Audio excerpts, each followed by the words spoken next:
Ahoana no ahatonga ny 2025 hiavaka amin'ny taona rehetra na 2024 na 2025 na 1990 chiffre fotsiny reo fa manavaka an'le taonanao de le zavatra ataonao ao anatin'le taonanao, le mouvement, le hetsika ataonao, tsy mijanona treo amin'ny amen, ilaina ny tsodrano, ilaina ny bénédiction, ilaina ny positivité, fa raha tsodrano tsy misy action tompoko de fona ka manasa antsika mila manana vision ianao.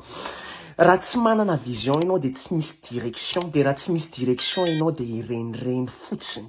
Ny vision de mila arahana asa, ny vision de mila arahana concrétisation.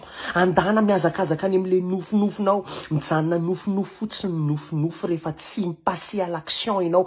Il faut que tu passes à l'action. 2025 année d'action, mila mihetsika ianao am'ty 2025 ty, année d'accomplissement. Andana miazakazaka any amin'ny nofonofonao, andana miazakazaka any am'le zavatra tediavinao, na ara-panahy, na ara-piainana, na amin'ny fianarana, na amin'ny asa. Année d'accomplissement 2025 ka noho izany azakamo arony fakamona manana discipline. Ahoana ny fomba ataonao mba hijoroanao ara-panahy, ahoana no ataonao mba ahafahanao miperse any am'le asa, miperse any amin'ny fianarana. Mampiavaka anao amin'ny olona rehetrarehetra amin'ty taona ty de anao olona na action. Marina hoe tsofina rano ianao hoe olohany ianao fa tsy orambana, fa inona ny tokony ataonao mba hahatonga anao olohany? Tsy vitan'ny vavaka, tsy vitan'ny tsodrano fotsiny, fa mila miezaka ianao, mila mi-accomplir ianao, mila meilleur ianao any amin'ny domaine anao.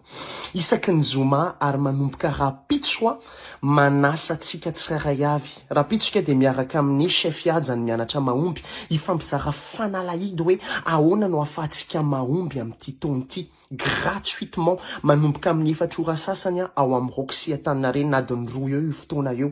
Isaky ny zoma amin'ty taona ty tena ifampivavaka, anoro anao zay ifampivavaka sy ifanangana aminao zay, tsy manavaka na iza de tadivo mila manana vision ianao zay vao manana direction, ary tsy mijanona eo amin'ny vision fotsiny fa mila concrétiser ianao ny vision anao. Tahina manokana ianao tsara be ty 2025 ty. Amen.